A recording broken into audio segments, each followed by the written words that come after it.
Mpendwa mtazamaji, ubarikiwe na Bwana Yesu. Niko na furaha sana tena kuwa mbele zako siku ya leo. Nataka nikufundishe leo aina ya watu ambao watainuka kukupiga vita wakati utaanza kuinuka, wakati Mungu ataanza kukutendea mambo makubwa, wakati utaanza kufanikiwa. Kuna watu, vita ambao vitainuka kwenye maisha yako, na mimi naita ni vita vya nyota, ni vita vya destiny, vita vya ukuu, vita vya kuinuliwa kwako. Ujue ya kwamba kila mtu ambaye ameinuliwa ni kwamba kuna vita amepambana, kuna vita amepigana, na sababu alishinda vile vita, au Mungu ni kwamba alitumia vile vita kumweka yule mtu, kumuinua yule mtu, kumbariki yule mtu. Na wakati mtu ukiona mtu yote ambaye yuko kwenye nafasi fulani, mtu fulani ameinuliwa, mtu fulani amefanikiwa kwa jambo fulani katika maisha, hujua kwamba kuna vita ambavyo anapambana. Yaani kila kuinuliwa, kila baraka inakuwa na vita vyake ambavyo viko permanent. Ndio maana mimi sikuwagi na roho ya kutamani mafanikio ya mtu, sababu najua vile ambavyo amefanikiwa, kuna vita amepigana na kuna vita anapigana kila siku. Na wewe sasa leo nataka nikuambie aina ya vita na watu ambao watakupiga vita wakati utainuliwa, wakati utafanikiwa. Na nikwambie tu siri ni kwamba watu ambao watakupiga vita, watu ambao watafanya ya kwamba usiendelee, ni watu ambao haukuwatarajia. Ni watu ambao ulijua kwamba fulani ni mtu wangu, fulani ni atanisaidia, atanisapoti. Ni watu ambao unajua kwamba ndio watakuwa msaada kwako, lakini surprise ni kwamba ndio wale miongoni mwa wale utakuwa ambao watakupiga vita. Kuwa tayari kisaikolojia kwamba kuinuliwa kwako, hizo baraka, hiyo nafasi, hiyo kiti ambao unatarajia ina vita. Sasa andika kwenye comment, sema mimi ni mshindi zaidi ya washindi. Aina ya kwanza ya watu ambao watakupiga vita wakati utafanikiwa na kuinuliwa na kubarikiwa na Bwana Mungu ni watu ambao hawaamini, hawakuamini. Ni watu ambao hawaamini katika ndoto zako, hawaamini katika uwezo wako. Ni watu ambao wanakujua, wanakufahamia sana, wanajua madhaifu yako, wanajua limit zako, wanakujua, mmeishi nao, wengine ni ndugu zako, wengine ni rafiki zako, wengine ni colleague mlisoma nao, kwa hiyo wanakujua. Ndio maana wakati mwingine unaambiaga mtu ya kwamba mimi nitafanya kitu fulani, mimi nitaenda sehemu fulani, mimi nitakuwa mtu fulani, anacheka. Sababu gani? Anakuonaga tu wa kawaida, anakujua sana.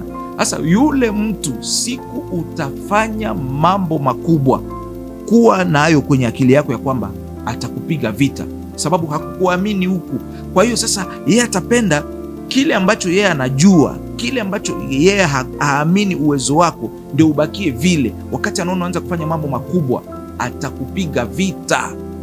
Ndio maana watu ambao walikuwa karibu na Yesu, watu ambao walikuwa wanamzunguka Yesu, ndugu zake wengi hawakuishi miujiza. Sababu gani? Walikuwa wanamuona tu, huyu mtoto wa Maria, mtoto wa seremala, huyu Mnazareti. Hawakuishi miujiza. Sababu gani? Walimuona mtu wa kawaida, alafu na ndio walimpiga vita sana. Hivyo hivyo katika maisha yako, wale ambao wanakuonaga wa kawaida, hawaamini katika uwezo wako, ndio watakuwa wa kwanza kukupiga vita. Sasa nikwambie ni kwamba weka hiyo akilini mwako. Usishangae wakati utaona fulani ambao nilikuwa najua atanisapoti, fulani ambaye nilikuwa najua ndio wangu wa karibu ananipiga vita. No, ni kwamba hakukuamini tangu mwanzo. Sasa imekuwa surprise kwake. Badala ya kusema aendane na wewe, yeye sasa atainua vita. Weka hiyo akilini mwako na usiogope. Mungu wako atakushindia vile vita. Watu ambao wana hofu, wana uoga ya wewe kuchukua nafasi yao, ya wewe kwamba unakuja kuharibu mipango yao, unakuja kuwaondoa kwenye faida zao, unakuja kuwaondoa kwenye position zao. Wale watu bila shaka watakapoona Mungu iko na kuinua, watakupiga vita. Unajua kuna watu ambao wamejiona kwamba wao ndio mwanzo na mwisho. Amejiona yeye ndo anastahili tu kubaki hapo. Sasa wakati anaona kwamba na wewe Mungu iko na kutendea, iko na kuinua taratibu, yani yule mtu ambaye anajijua yeye ndo wa juu, yeye ndo anatakiwa kubaki hapo. Anafikiria kwamba wakati utainuliwa utakuja kuchukua nafasi yake, utakuja kunyang'anya faida zake. Kwa hiyo lazima ainue vita ili usifike pale, sababu anajua kwamba unakuja kumharibia. Hiyo ndio vita ambavyo Yesu alipigana alipozaliwa tu. Herodi akapata habari Yesu amezaliwa, mfalme amezaliwa, akaua generation ya watoto wote. Unajua kwa nini Herodi aliua watu? Aliogopa, aliona nyota, aliona future ya Yesu kwamba atafanya mambo makubwa, akafikiria kwamba ni ufalme wa dunia, ni ufalme wa administration. Hakujua kwamba Yesu ni mfalme wa wafalme. Ndio maana utaona mtu ambaye hauna level yake, hauna pesa kama yeye, hana, yani yeye ni wa juu sana, lakini anakupiga vita wewe wa chini, yani hamna mahusiano yoyote, lakini anakuchukia tu, anakuonaga kama adui yake, anakupambania, anakutengenezea vitu vya ovyo ovyo. Yani ni kwamba huyo mtu ameona nyota yako, ameona kesho yako, ameona ya kwamba wewe utakuwa mtu fulani. Ndio maana anainua vita, anakuchukia ili usifike pale ambapo Mungu amekuandalia. Usishangae na wakati wote ukiona tu mtu, mbona huyu mtu ni mtu mkubwa, kwa nini ananichukia? Kwa nini mimi anakuwaga ananipiga vita? Kwa nini ananifanyia hivi? Elewa, huyo mtu katika ulimwengu wa roho ameshaona ukubwa ambao Mungu amekuandalia, na kuwa makini, sababu usipokuwa makini atakuua. Herode aliua watoto. Yesu asingekimbia, Yesu asingetimiza ndoto zake, asingefanya yale ambayo ilimleta duniani. Utaona hata makanisani, utaona hata kwenye makampani. Unaona, huyu ndio bishop, wewe ndio kiongozi, wewe ndio mkubwa. Kwa nini unampiga huyu vita? Huyu wa kufagia, huyu wa kufungua geti, kwa nini unampiga vita? No, ni vita vya nyota, ni vita vya juu ambavyo ameshaona ndani ya yule mtu ya kwamba sio mtu wa kawaida. Ndio maana anapambana na ndoto na nyota ya ule mtu. Ndio maana Yusufu alichukiwa naye na ndugu zake. Yusufu hana hata, yani hajui hata kitakachotokea. Wale ndugu zake tu kuwaambia kwamba niliota ndoto, wakasema huyu atakuja kututawala, huyu atakuja, huyu yani mimi ndo mkubwa, alafu huyu wewe mdogo ndo unitawale wewe. Wakafanya njama ya kumuua, wakamtupa kwenye shimo, wakamuuza, akaenda Misri, wakajua ni mwisho wake. Lakini sababu Mungu akipanga, Mungu akisema ndio, hakuna wa kusema no. Mungu akisema yes, Mungu akibariki, hakuna wa kulaani.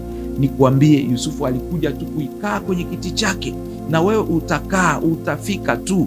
Usiogope, ni kwamba tu kuwa makini, usijiexpose kwa watu ambao unajua huyu ananichukia na ni mtu wa juu, ana pesa, ana jeshi, ana hiki na hiki, anakuchukia. Usijiexpose, kuwa makini. Aina nyingine ya watu ambao watakupiga vita wakati utainuliwa ni watu ambao walijua kwamba bila wao hauwezi kufanikiwa.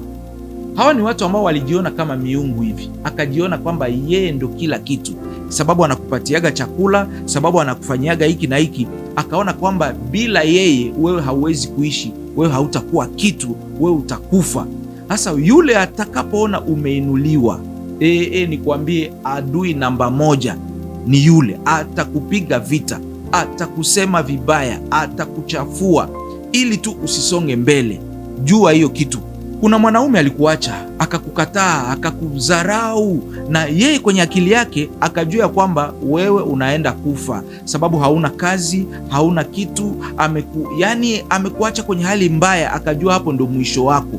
Sasa ule usiku ataona kwamba kuna mwanaume mwingine amekupenda, amekutunza, amekufanya vizuri, umeanza kupendeza. Atakuwa wa kwanza kuinua vita. Mwanamke alikukataa, anasema wewe maskini, hauna kitu. Siku ataona Mungu ameanza kukubariki, ameanza kukutendea huyo nikwambie, atakupiga vita. Ndio maana utaona tu watu wanakusemaga vibaya. Utaona mtu yuko mbali, yuko anaulizia habari zako, yule atateseka. Lakini ni kwamba Mungu hawezi kumwacha yule wa kwake. Kile ambacho Mungu ameamua juu ya maisha ya mtu, upande, ushuke, ukubali, ukatae, sababu wewe sio Mungu. Wewe hauna neno la mwisho kwenye maisha ya mtu. Yule mtu atakuwa tu kile ambacho Mungu aliamua. Ndio maana mimi nakuaga na shauri watu, acha kujifanya kama Mungu. Kama umefanyia mtu kitu, kama umesaidia mtu, jua ya kwamba Mungu ndo alikupatia sehemu ya ule mtu. Usijione kama Mungu, usijione kama bila wewe ule mtu hawezi kufanikiwa. Atafanikiwa tena sana.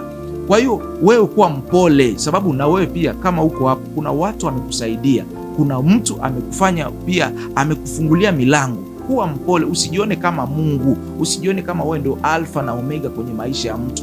Na wewe ni mtu, na wewe ni mtu, na hauna chochote kuzuia baraka za Mungu juu ya maisha ya mtu. Na boss amekufukuza kazini, amekufanyia njama, amekutendea hiki, wakakufukuza kazi. Sasa yeye kwenye akili yake akajua kwamba huyu anaenda kufa, huyu hana kazi, amezoea kupata mshahara, ataenda kuteseka. Siku ataona ya kwamba umeanza na wewe kampani yako, na wewe umeanzisha biashara yako, na wewe umeanza kuinuka, umeanza kuwa mtu fulani, yaani sababu yeye kwenye akili yake alijua ya kwamba unaenda kufa, uwe tayari kwa kupambana vita vya ule mtu, hata kuacha salama, hata kupiga vita. Ndio tuna watu wako na kufuatilia, mtu ambaye hauna mahusiano naye, mtu ambaye mmeshaachana naye, mtu ambaye yani wewe uko na mambo yako, iko na kufuatilia tu. Ni sababu gani?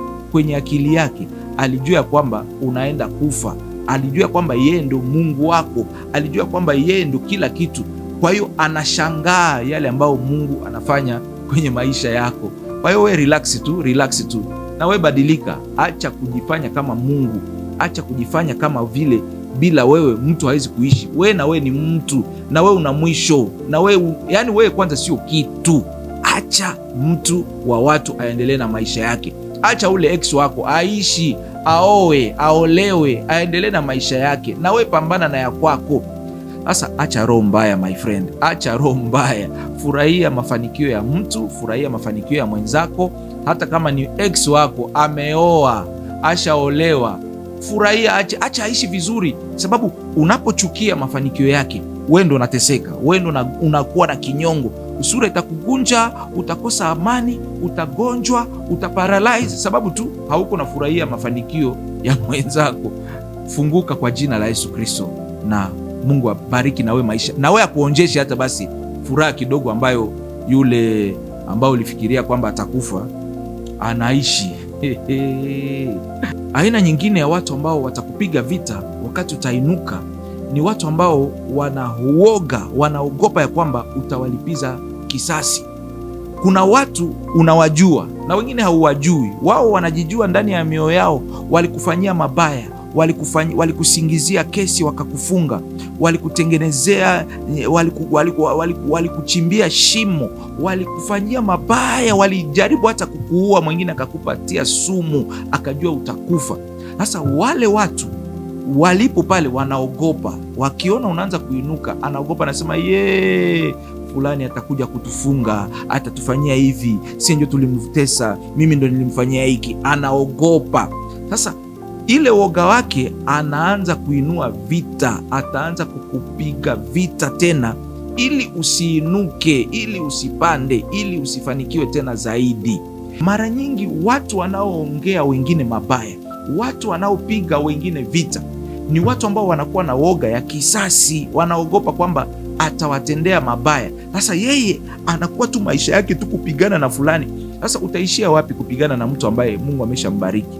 Utaishia wapi kupigana na mtu ambaye Mungu ameshasema yes? Wewe utaishia wapi? Utaisha pabaya, utaishia pabaya. Yaani mimi nakushauri tu wewe ambaye unatendeanaga mabaya, tubu na uache, sababu ile roho mbaya, yale mabaya ambayo uko unayafanya itakufanya uendelee kupigana, alafu wewe tu ndio utakuwa unaonekana mbaya, sababu yule ambaye Mungu ameshamtengenezea njia, wewe hauna uwezo ya kuifunga.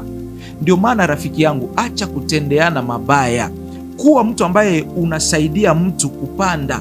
Usifanye kwamba ukumbukwe kwa mabaya. Usifanye ya kwamba wewe ukuwe mtesi wa kuinua watu. Ni jambo mbaya, hata kama Mungu atatumia ile mabaya yako kumuinua yule mtu, lakini kwako wewe mwenyewe ni kitu kibaya, sababu hautapata baraka, hauna access. Inawezekana yule ambaye uko nampiga vita leo, uko na mutesa leo, ndio atakuwa msaada wako kesho. Utakuja kumwomba msaada namna gani wakati leo uko namfanyia njama mbaya?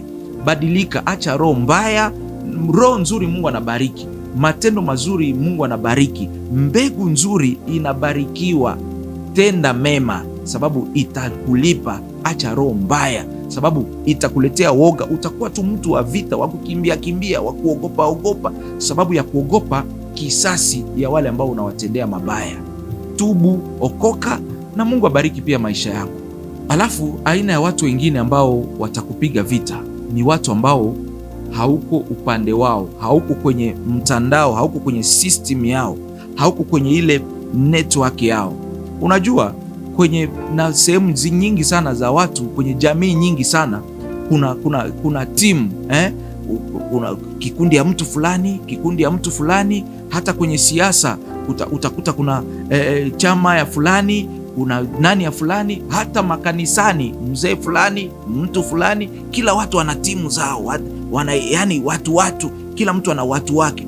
Sasa wale watu wakiona wewe ambaye hauko kwenye timu yao, hauko kwenye kile kikundi yao, hauko kwenye system yao, umeinuka, umefanikiwa, watakupiga vita.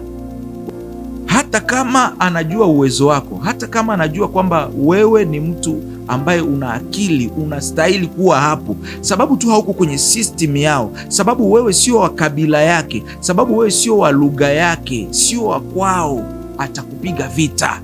Ni kitu hatari sana, na ndio maana unaonaga mimi nimewahi kuona hata makanisani watu wa heshima, mapasta wanafanya njama ya kumpea mtu fulani sumu ya kumuua, sababu tu hayuko kwenye timu yao. Huyu hatuongeage naye vizuri, huyu hatumuonage vizuri, kwa hiyo hastahili kuwa hapo. Na wanajua kwamba ana akili, ana uwezo, lakini sababu tu hayuko kwenye timu yao, wanafanya njama ya kumuua, wanafanya njama ya kumsingizia, ya kuharibu CV yake. Ni kitu kibaya. Mungu ndo anabariki, Mungu ndo anainua, Mungu ndo anaweka mtu kwenye nafasi. Acha hiyo tabia ya kusema sababu huyu sio wa kabila yangu, huyu sio wa timu yangu, huyu sio wa lugha yangu, huyu sio wa kwetu, huyu sio wa hivi na hivi, damu yangu na huyu mtu haipatane. Haiwezi. Wewe ndo na roho mbaya. Ndo maana wakati unaona mtu anainuliwa, unaanza kumpiga vita. Ni roho mbaya. Acha hiyo tabia. Na wewe mpendwa, kuwa tayari kupigana vita vya system, kuwa tayari kupigana na zile timu. Huko mnafanya kikao hapa, unaona tena wanaenda kufanya kikao kingine. Ni watu wabaya. Ndio kina Yuda Iskarioti anaenda kusaliti Yesu, kumuuza Yesu ili afe. Lakini nikwambie, uzuri wa Bwana, uzuri wa Mungu ni kwamba wale ambao wanakuwa na chukia kuinuliwa kwa mtu, wakati mwingi sana wanakufa hata kabla ya yule mtu ambaye walitaka kumuua. Wanapotea, wanazimika, wanaharibika kabla ya yule ambaye walikuwa wanamwandalia uharibifu. Ndio maana acha tabia. Kubali mafanikio ya mtu, kubali baraka za mtu. Ni Mungu amemuinua, sio wewe. Wewe Mungu akiinua, saluti, sarenda tu, sababu na wewe Mungu aje akukumbuke siku moja. Mungu akubariki na Mungu akupe maarifa na hekima ya kupambana vita vya kuinuliwa, vita vya nyota, kwa jina la Yesu Kristo. Share video hii na mtu na rafiki kwenye contact zako. Unaweza kuidownload ukaiposti kwenye YouTube yako, kwenye page zako za social media zote, posti ili iweze kusaidia mtu mmoja kutimiza ndoto zake. Mimi naitwa Pastor Bienvenu Wanzire, na kupenda sana na kuomba tu kwa moyo wa unyenyekevu unisapoti. Natamani vipindi viweze kufikia watu wengi sana. Kwa hiyo nahitaji msaada wako wa kifedha, msaada wako wa material nzuri. Kwa hiyo fanyika tu msaada. Unaweza kuwasiliana na mimi kwa hiyo namba ya simu hapo kwenye screen, au unaweza kunitumia message kwenye inbox ya social media zangu, na nitafurahi sana kupokea msaada wako, mchango wako kwa ajili ya huduma ya kuwasaidia watu kutimiza ndoto zao.